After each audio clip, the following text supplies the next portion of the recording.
आज रक्षाबंधन का पवित्र त्योहार है और इस पवित्र त्योहार के मौके पर खान सर भी पहुंचे हैं पटना के श्री कृष्ण मेमोरियल हॉल में, जहां उन्होंने अपनी बहनों से कलाई पर राखी बंधवाई है। और देख लीजिए, ये तस्वीर बताने को काफी है कि एक रिकॉर्ड है।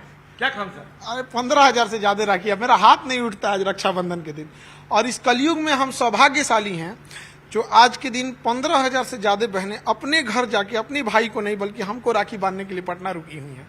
और इतना राखी किसी को नहीं बांधा जाता है।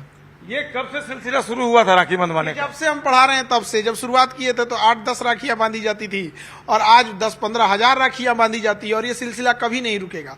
और हमें पूरी दुनिया को बताना चाहते हैं, और हमें घमंड है और हमें गुरूर है अपनी संस्कृति पर कि ऐसी भारत जैसी संस्कृति पूरे विश्व में किसी की भी नहीं है। इतनी गौरवपूर्ण संस्कृति। हम लोग अपने पश्चिमी सभ्यता और पश्चिमी कल्चर को अपनाने के चक्कर में भारत की इतनी महान संस्कृति को धूमिल करते जा रहे हैं। खान सर कह रहे हैं कि ये 15,000, लेकिन मुझे नहीं लगता 15,000 ही होगी ये राखियां। 15,000 से कहीं ज्यादा होंगी। इसको गिनना भी मुमकिन नहीं है। मुश्किल हो जाता है, हाथ नहीं उठता है, खून रुक जाता है अंदर यहाँ पे जो शुरू में बांध देती। और राखी के लिए नियम होता है कि हम इसे काट नहीं सकते हैं, कैंची चाकू से नहीं काट सकते हैं।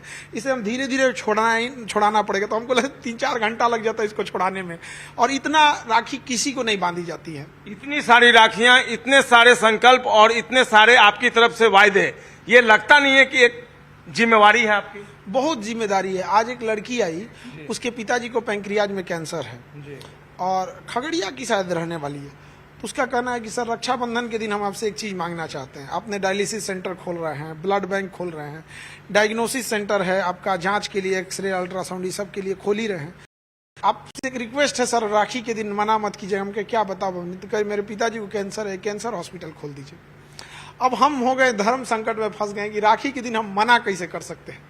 अब हम इस राखी का संकल्प लेके कहते हैं कि राखी खोलने से पहले इंडिया के टॉप 100 कैंसर डॉक्टरों से बात करेंगे और उनसे आग्रह कहेंगे कि हमारी मुहिम में साथ दीजिए, क्योंकि हम तो डॉक्टर हैं नहीं। हम एक साफ नियत से ये काम करने के लिए ठाने हैं। लेकिन खान सर, कहा जाता है कि मनी बिगेट्स मनी, पैसा पैसा बनाता है। लेकिन पैसा तो आपने बना लिया, लेकिन अब उसको आगे नहीं बढ़ाना चाहते, अब समाज सेवा में आप उतर जाना चाहते हैं। ऐसा नहीं है। आप किसी भी इंसान से, सड़क चलते राहगीर से पूछिएगा, क्या खान सर पैसे ज्यादा लेके पढ़ाएं?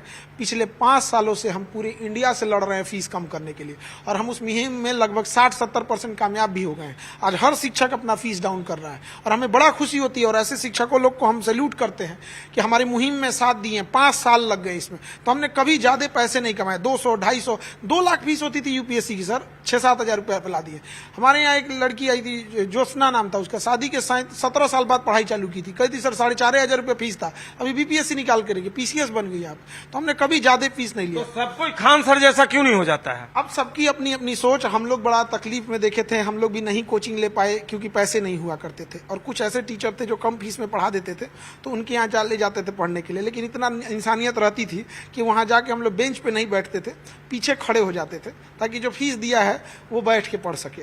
तो मानवता रहती थी। हमारे गुरु जी थे, वो बोले थे तुम्हारे अंदर ये मानवता है कि तुम्हारा हम फीस नहीं लिए हैं तो तुम खड़ा होकर पढ़ता है, बैठ जाया करो। तो हम कहे नहीं गुरुजी, पैसा नहीं है, कम से कम जो पैसा दिया है उसको तो मिलना चाहिए। तो उन्होंने कहा था कि जीवन में कभी तुमको ये मौका मिले तो समाज को तुम लौटा देना। ये तो खुददारी बचपन से ही है आपने। अब पैसा नहीं दिए हैं तो कम से कम नहीं ना बैठे। अब बात सब कोई ऐसा सोचता है जो आप सोचते हैं। सोचना चाहिए आप, लेकिन अपने सोचिए, गुरु जी तो हमको नहीं पैसा लिए हैं, आप हम नहीं खड़े होंगे। तो आज हमको लगता है कि समाज ने हमें बहुत प्रेम दिया है।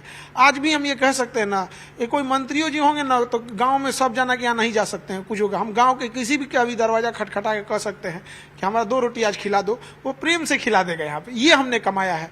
अब लौटाने की बारी आ गई है, अब उन्हें लौटाएंगे। अब देखिए बड़ी जिम्मेदारी आ गई है। अभी ब्लड बैंक है, डायलिसिस है, बड़ा महंगा हो जाता है डायलिसिस।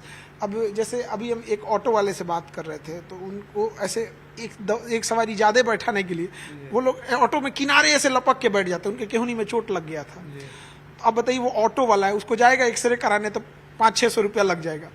हम अपना मशीन लगाए 30-40 रुपये में उसका एक्सरे करके भेज देंगे। तो ये स्वतः प्रेरणा का परिणाम है या फिर किसी ने इंस्पायर्ड किया आपको, माता जी ने या फिर किसी ने इंस्पायर्ड किया, खुद से सोचा आपने कि नहीं एक हॉस्पिटल खोलना है, डायलिसिस सेंटर खोलना है? इसकी प्रेरणा कहाँ से, अंदर जागृति कहाँ से आई? देखिए मेरे माता जी के पथरी था गाल ब्लेडर में, और 2 साल से पथरी था, और बहुत ज्यादा पथरी हो जाता है। डॉक्टर लोग जो होंगे पथरी के उनको पता होगा। और वो फटने के कगार पे आ गया था, लेकिन पैसे नहीं थे। तो हम लोग कैसे कैसे करके फिर जोड़ के इलाज कराए मम्मी का। और बड़ा अजीब होता था, कभी कभी रात में टेंशन हो जाता था कि पैसा है नहीं, कैसे इलाज कराएंगे, कैसे कभी भी कुछ हो जाए। कभी भी कुछ हो जाएगा। देखिए, माँ बहुत ज़रूरी होती है। आप हम कितने भी बड़े हो जाए ना, माँ बाप की नज़र में वो माँ 5 स्टार होटल में हम बहुत रहे हैं, लेकिन जो सुकून माँ के गोद में मिलता है ना, माँ का आंचल 5 स्टार होटल फेल है उसके आगे। यहाँ पे बड़ा रुलाई आता था। तो हम सोचते थे कि अब हम हमारे सामने कम से कम जो आए उसको हम ये ना, हम किसके लिए ये सब खोल रहे हैं। कोई पोछा लगाने वाली महिला है, घरों में काम करने वाली है, खाना बनाने वाली है, ऑटो वाला है, रिक्शा वाला है, मजदूर है, दिहाड़ी करने वाला, वो लोग के लिए हम खोल रहे हैं। क्या संकल्प है, कितने हॉस्पिटल खोलना, कितने डायलिसिस? अभी तो हमने पूरे बिहार में डायलिसिस लगा रहे हैं, हर जिला में 200 डायलिसिस मशीन का ऑर्डर किए हैं, और जर्मनी से मशीन मंगा रहे हैं हम। फिर ब्लड बैंक खोलेंगे, फिर ब्लड की जांच का खोलेंगे।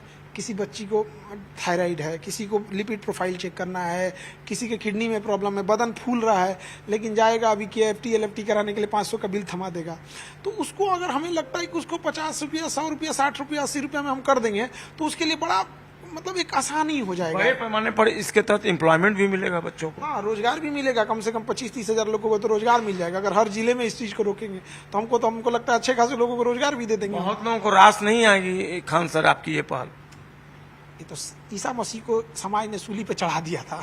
हाँ, भगवान राम जब वनवास काट के आए थे तो सीता माँ को अग्नि परीक्षा में बैठा दिया। इमाम हुसैन अलैहिस्सलाम का गर्दन काट दिया। समाज हमको छोड़ेगा, लेकिन हम रुक तो नहीं सकते हैं। तो हमें गीता में कृष्ण भगवान ने कहा था कि इस धरती को राक्षसों के आचरण से नुकसान ज्यादा नहीं पहुंचा, बल्कि महात्माओं के मौन धारण ने ज्यादा क्षति पहुंचा दिया। तो हमें आपको आगे आना पड़ेगा, वरना गरीब को लोग जीने का भी अधिकार छीन लेंगे। ऐसा थोड़ी है कि कोई गरीब है तो उसके मुंह से वेंटिलेटर निकाल के किसी अमीर में लगा दीजिएगा। अमीर के लिए भी होना चाहिए, अमीर होना अपराध नहीं है, लेकिन उसकी व्यवस्थाएं हर जगह होती है। गरीब को कोई नहीं पूछता है। यही उद्देश्य है हमारा, ताकि उनकी सेवा कर सके। तो समाज सेवा से बढ़कर भी कुछ आगे करना है किसानों के लिए। आगे मेरा अंतिम पड़ाव है किसानों के लिए। हमारा उद्देश्य यह है कि किसान को खेती के साथ साथ ऐसा क्या किया जाए खेती में ही कि उसको सालाना 8 से 10 लाख रुपए अलग से आ जाए। अगर अलग से आ गया किसानों को इतना पैसा, तो किसानों की स्थिति में बहुत अच्छा सुधार हो जाएगा। और हमें लगता है कि हम 1 लाख किसानों को भी अगर उस मुहिम से जोड़ सके तो अपने आप को सौभाग्यशाली समझेंगे। लोग अंतिम पड़ाव राजनीति भी मानते हैं। अगर आप जैसे लोग राजनीति में आए, ये कोई विवाद का विषय नहीं है, लेकिन अगर आप जैसे लोग राजनीति में आए तो इसका एकमात्र उद्देश्य होगा समाज कल्याण, समाज की सेवा करना। तो क्या भविष्य में राजनीति में आने की आपने सोची है? क्योंकि आप जैसे लोगों की जरूरत है राजनीति में। हमें राजनीति में दिलचस्पी नहीं है, हमको राजनीति पढ़ाने में दिलचस्पी है। राजनीति पढ़ाते हैं हम। ये जो लोग राजनीति करते हैं ना, उनको हम पढ़ाते हैं राजनीति। तो ऐसा कोई वो नहीं है। हम एक शिक्षक के तौर पे हम हैं, पढ़ा रहे हैं। मेरा उद्देश्य है हम किसानों की सेवा कर सके। और मीडिया कई बार चला देती है कि राजनीति में नहीं जा रहे हैं। एक्चुअल में होता क्या है ना कि इलेक्शन आ रहा होता है, तो इलेक्शन में लोगों की उम्मीदें जग जाती हैं, कहीं ये भी चुनाव लड़ ले। हम नहीं लड़ रहे हैं, चूंकि बिहार में इस साल इलेक्शन है अक्टूबर-नवंबर में, तो उसी से लोग जोड़ कर देख रहे हैं। ऐसा नहीं है। उद्देश्य है समाज को लौटा देना। और बहुत सारी चीजें आप बिना राजनीति में जाए भी कर सकते हैं, लेकिन हम ये जरूर कहते हैं पढ़े लिखे लोगों को राजनीति में जाना चाहिए। तो मतलब कौटिल्य की भूमिका में आना चाहेंगे खान साहब? हम लोग चाणक्य की भूमिका शिक्षक होती चाणक्य की है। भूमिका। हम लोग का काम है चंद्रगुप्त मौर्य बनाना, सेवा करना समाज का। महिलाओं के लिए अभी हम लोग सोच रहे हैं कि ये उनको असिस्टेंट नर्सिंग करा दिया जाए, जिससे कि डायलिसिस सेंटर वगैरह पे उन लोग को रोजगार भी का सृजन हो सके। आज इतनी बहनों का संकल्प आपके साथ है, इन बहनों को क्या क्या भरोसा दिलाया आपने? इनके लिए हमने यही कहा कि मन लगा के पढ़ाई कीजिए और उनको अधिकारी बना देंगे। एक भाई के लिए इससे बड़ा खुशी क्या हो सकती है कि जब हम और आप अपने घरों में सो रहे होते हैं तो रात में कोई DSP बन के, कोई SP बन के, कोई DM बन के अपने काम को कर रही होती है। कोई फायर ब्रिगेड में है, कोई कहीं है। इससे बड़ा क्या कर सकते हैं? और जो बच्चे नहीं आ पाए और अभी भी पैसे के अभाव हैं, उनको हम कहते हैं आज के दिन में भी वो एप्लीकेशन पे ऑनलाइन जाके केवल 99 रुपए में क्रैश कोर्स पढ़ सकते हैं GS का। अब उस 99 रुपए में वो रेलवे में जाएं, SSC में जाएं, दरोगा, सचिवालय, पुलिस, जहां जाना चाहें जा सकते हैं। आज के डेट में हमें नहीं लगता है कि 99 रुपए में पूरा कोर्स मिलना मतलब एकदम ना के बराबर, वो एक सम्मान राशि है उनके लिए। फ्री में कर देंगे तो लोग उसको कहेंगे तेरा फ्री में पढ़ रहे हैं आप। सामान्य राशि के रूप में 99 रुपए, और हम इस फीस के लिए 5 साल से लड़ रहे हैं। सारे शिक्षा विभाग, कई जगह से हमारी दुश्मनी हो गई लोगों को, ये कि ये काहे लिए ना अपने कमा रहा है ना कमाने दे रहा है। तो लेकिन अब हमारी मुहिम सफल हो रही है, अब बहुत सारे शिक्षकों लोग का सहयोग मिल रहा है, वो लोग भी फीस कम कर रहे हैं। आज इसके में आए, अगले साल राखी कहाँ मनाएंगे? इससे भी बड़ी जगह ज्ञान भवन में है, ज्ञान भवन में मना सकते हैं, यहाँ मना, ये एक्चुअल में इसका कंपाउंड बड़ा है, वरना ज्ञान भवन में खाना बनाना अलाउ नहीं है। और हमारे यहाँ 156 प्रकार के व्यंजन बनते हैं बापू, आज भी 156 प्रकार के व्यंजन बने हैं। ऐसा कोई खाना नहीं है जो बचा होगा, चाहे वो डोमिनोज का पिज्जा हो, पिज्जा हट हो, साउथ इंडियन हो, डोसा हो, इडली हो, सांभर हो, जो भी चीज जो खा सकते हैं 156 प्रकार में। आप बताइए क्या खा सकते हैं? एक एक चम्मच भी लीजिएगा ना सब में से तो 156 चम्मच हो जाएगा, खा नहीं पाइएगा। लेकिन मेरी बहनें हैं, वो मेरी बहनें हैं, तो हम उनको लोग, हमें खाना बनाने नहीं आता, लेकिन मन करता अपनी बहनों को क्या खिला दे।